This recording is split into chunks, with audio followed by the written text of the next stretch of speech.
Un grand pouvoir implique de grandes responsabilités. Bonjour à tous, c'est Thibaut Cordier, bienvenue dans le coin de Thibaut. On est parti pour une petite vidéo, j'aime bien maintenant faire ça, classement des films. On est parti pour un classement des films Spider-Man parce que je suis très attaché à cette saga et je vous en ferai une aussi sur le Spider-Verse au global. Là, on est vraiment que sur les films Spider-Man, donc Sam Raimi, Mark Webb et John Watts.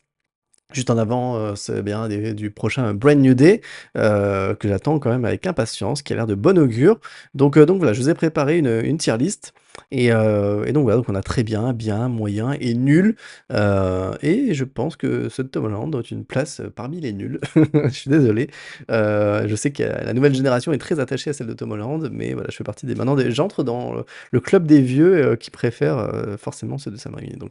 Vous le savez si vous suivez la chaîne, d'ailleurs, il y a des vidéos dédiées sur la saga Spider-Man, sur comment on est arrivé à faire des films Spider-Man. Ça a été très compliqué dans les années 80-90, donc n'hésitez pas vraiment à aller voir cette vidéo. Je la mettrai sûrement en lien, en fiche, là au-dessus. Du coup, on est parti. Donc, il y a les 3 de Sam Raimi, le 1, le 2 et le 3. Et on a donc The Amazing Spider-Man 1, Spider-Man 2 et Homecoming, Far From Home, No Way Home. Voilà.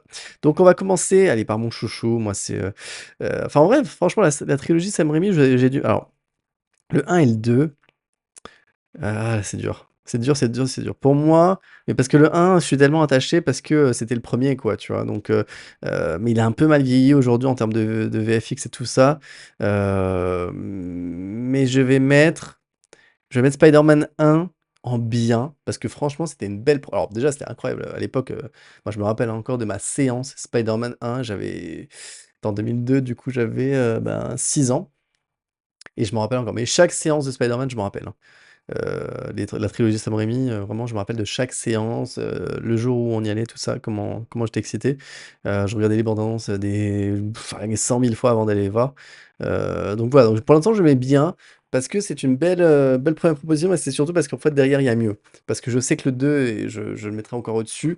Alors qu'à l'époque, je détestais Spider-Man 2 parce que je le trouvais chiant. Et en fait, en mûrissant, en grandissant, et bien voilà, j'ai appris à le surclasser parce qu'en fait, l'histoire est tellement belle et tellement incroyable et tellement bien écrite. La dramaturgie, mais Spider-Man 1, voilà, avec le bouffon vert, Harry Osborn, MJ, moi j'étais amoureux de Mary Jane. Voilà, voilà, c'était mon love interest aussi. Et je me suis tellement identifié à Spider-Man en vrai dans ma vie d'adolescent, tout ça, quand il y avait des galères. Je me dis, mets-toi à sa place, je me dis, vas-y, prends en résilience, quoi. Vraiment, prends, et puis tu renverras les coups plus tard. Donc, Spider-Man 2, ça me remet toujours. Je vais le mettre en très bien. Pour moi, on en viendra plus tard, mais ça fait partie des meilleurs films Spider-Man, hein. Enfin, franchement, même si, effectivement, c'est pas là où il y a le plus d'action, parce que pendant un temps, Spider-Man, il a plus ses pouvoirs, tout ça, mais c'est tellement bien amené, tellement. Alors, c'est vrai que dans les films Sam Raimi, en les revoyant, même si je les adore, mais j'avoue que les discussions Tobey, Mary Jane, au bout d'un moment, elles sont, enfin dans Spider-Man 2 en tout cas, elles sont vraiment assez niaises. Mary Jane, tu envie de lui mettre des baffes parce qu'elle est juste méchante en fait. En fait, tu vois qu'elle est déçue de enfin de Peter Parker, mais je sais pas, il y a un truc où tu sens un peu les excès en fait de haine et tout ça pour coller, enfin pour emmener vers là où le scénario veut t'emmener. Mais sur le reste, moi je trouve ça excellent, enfin vraiment, même Docteur Octopus, Alfred Molina, parfait quoi. Il y a c'est très bien et j'aurais dû mettre parfait ou excellent, mais bon, j'aurais pas mis dedans de toute façon du coup parce que je le trouve pas excellent, enfin je le trouve pas parfait, pardon, je le trouve excellent mais pas parfait, très bien, mais pas parfait, pour ce que je viens de dire. Mais au global, enfin tu vois, les relations avec Mary Jane, sauf dans le 3, alors vraiment, là on en parle de Spider-Man 3, beaucoup décrié, je vais mettre dans bien quand même au même niveau que le premier. Je trouve que là, pour le coup, la relation avec Mary Jane, le fait d'aller sur la violence presque, bah oui, de la violence conjugale, d'aller sur ce côté dark, moi, me plaît beaucoup.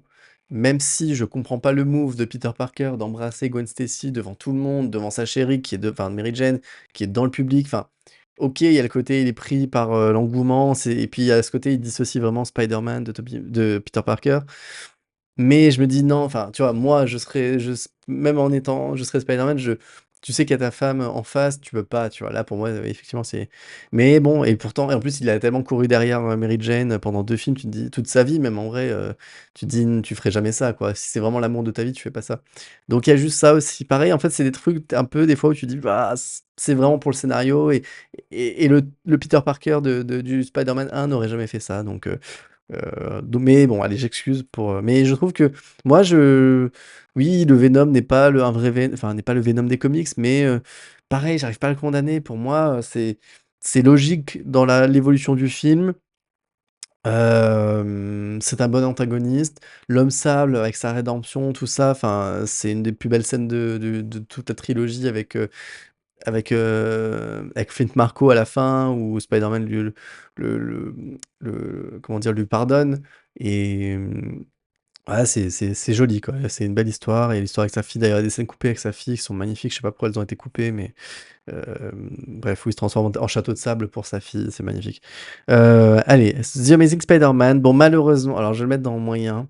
Je suis désolé pour The Amazing Spider-Man, mais de Mark Webb et donc avec Andrew Garfield, première apparition d'Andrew Garfield. En vrai, le film est bien, mais tu sens trop alors il y a eu la post-prod en fait, ils devaient se enfin la post-prod, la production a été vachement, enfin en fait, ils devaient sortir un film hyper rapidement parce que sinon les droits repartaient chez Marvel et en fait, on sent que, tu vois, ils paraphrasent tout le temps Spider-Man 1 mais sans vouloir vraiment redire les mêmes choses, mais bon, tu as exactement les mêmes scènes avec Oncle Ben, tout ça et tu sens en fait, c'est trop proche et puis dans le timing, en vrai, on était très proche de la fin de ceux des Tobey Maguire, on avait l'annonce que Spider-Man 4 arrivait puis finalement non. Donc tu vois, il y avait un deuil à faire de Tobey Maguire à l'époque. Il est sorti trop tôt. Je sais que pour les droits, ils avaient pas le choix, mais c'est un film qui est sorti trop tôt. Et Andrew Garfield a souffert de ça, tu vois? A souffert de cette comparaison avec Tobey, et The Amazing Spider-Man. Ouais, est-ce que du coup, je le mettrais pas en bien quand même, parce qu'en vrai, bon, c'est pas de sa faute, quoi. J'ai envie de lui mettre heu allez, je vais lui mettre bien. Je suis désolé, je change, mon avis, je mets bien, parce que c'est pas un mauvais film Spider-Man vraiment et quand on voit ceux d'après justement, je vais le mettre en bien et The Amazing Spider-Man 2, je le mets en très bien, pour moi vraiment. Je sais que pas beaucoup enfin malheureusement, il a été vachement décrié, puis il a provoqué la chute de Andrew Garfield, mais pour moi, c'est franchement, j'ai presque envie de le mettre au-dessus de Spider-Man 2. Pour moi, c'est la meilleure adaptation Spider-Man, sur la forme, sur le fond, en termes de dramaturgie, ben, c'est la scène la plus forte. La scène de fin, c'est la scène la plus forte. Tout le monde se souvient de la mort de Gwen Stacy, qui est violente en plus.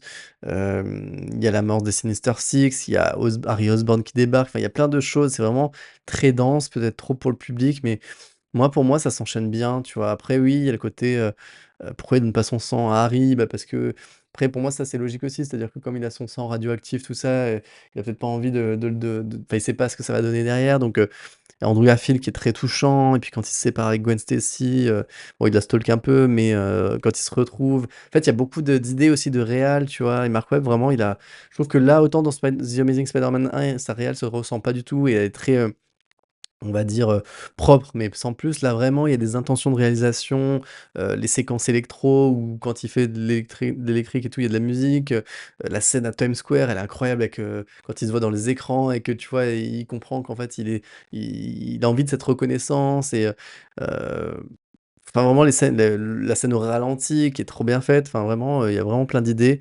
et ouais, pour moi, c'est presque mais je vais le mettre à égalité avec Spider-Man 2 quand même. Ensuite, là, on va rentrer dans le dur. Far From Home. Qu'est-ce que moi, franchement, je me suis fait chier devant Homecoming. Alors que pourtant, j'aurais pu mettre Civil War, parce que c'est vrai que Spider-Man dans Civil War. Dans Civil War, j'avais adoré le traitement des frères Russo de Spider-Man, quand ils le filmaient. Justement, la caméra qui le suivait, était hyper efficace. J'aimais beaucoup le travelling, quand il rentre chez lui et en fait, John Watts, il a aucune idée de réal. C'est moche, il y a aucune envie de bien mettre en image Spider-Man, c'est juste faire du LOL et du LOL et du LOL, heu, avec RDJ qui vient pour sauver un peu le film et encore, ce costume hyper, technologique, à aucun moment tu as peur pour le personnage, c'est très adolescent, très teenage. Alors peut-être que j'étais pas la génération, cible effectivement, mais à aucun moment je me suis attaché à ce Spider-Man, pourtant je me suis attaché à Andrew Garfield, je me suis attaché, à Tobey.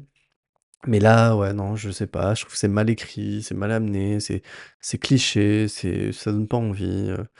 Voilà, franchement, c'est un très mauvais, Far From Home, alors heureusement qu'il y a Mysterio, je vais le mettre en moyen. Heureusement qu'il y a la séquence avec Mysterio et la séquence de la bataille de fin, on va dire. Mais la séquence d'hallucination avec Mysterio, pour moi, sauve le film. Sinon, le reste, bah, déjà, on a un Spider-Man qui est pas à New York, qui va en Europe, faire un voyage d'école, tout ça. Quelle idée de merde, vraiment, mais quelle pire idée. En plus, ils l'ont placé après Endgame, genre comme si c'était le film qui allait vraiment, qui devait forcément arriver après Endgame, qui allait finir vraiment cette partie-là. Ça n'a ni queue ni tête, et voilà. Donc, Jake Gyllenhaal, il a pris son chèque, mais il joue très bien son rôle de Mysterio, voilà. No Way Home, pareil, bah, malheureusement, je vais le mettre en moyen, parce qu'il vaut pas plus. Et malgré Tobey, malgré ouais, Andrew, c'est que du fanservice, et ça n'a ni queue ni tête, ça n'a aucune logique. Tu fais ramener des personnages morts, mais en plus, ils sont pas tous morts. Enfin, l'homme sable, il est pas mort, donc, enfin, tu vois, donc après, ils essaient de faire rentrer des carrés dans des ronds pour justifier. Alors, je sais que à la base, c'était pas du tout la même histoire, qu'il devait y avoir euh, Malama Chavez, là, enfin, celle qui après dans quoi? Dans The Marvels? Elle est dans The Marvels, et oui, bah, non, attends, putain, elle est dans quoi? Bah, là, ça, c'est Captain Marvel, c'est ça? C'est, je sais plus, la jeune, là, la gamine, quoi, qui ouvre des portails. Et bon, ça a été, enfin, bon, avec Ned qui ouvre des portails maintenant, c'est n'importe quoi, Doctor Strange, bon. Donc, bref, très moyen, No Way Home, même si, oui, ça faisait plaisir de voir. Bien sûr que quand on a tous eu les frissons, quand on a vu Toby arriver avec la musique, quand il parle de Harry, dans le labo, même la séquence avec Alfred Molina, elle est jolie. Mais bon, après les blagues pipi caca avec Tom Holland, moi ça m'a pas fait rire. Donc voilà les amis, ce que je pouvais vous dire, voilà mon classement. Dites-moi si vous êtes d'accord, pas d'accord, comment vous auriez classé vous les films Spider-Man. Dites-moi ça en commentaire avec grand plaisir. Et bon voilà, donc faites-moi votre classement dans les commentaires. Abonnez-vous à la chaîne si c'est pas encore fait. Et puis voilà, à très bientôt sur la chaîne pour d'autres classements comme ça. Je vous dis, je vais en faire un avec le Spider-Verse. Et puis pour d'autres vidéos, bien évidemment, sur la chaîne. Et puis à très vite sur la chaîne. Ciao les amis. Dans mon coin, c'est le coin de Thibaut. YouTube mon terrain, je t'invite dans le champ du grand écran série qu'on pinche dans le noir. Si t'aimes le cinéma, t'es déjà mon miroir.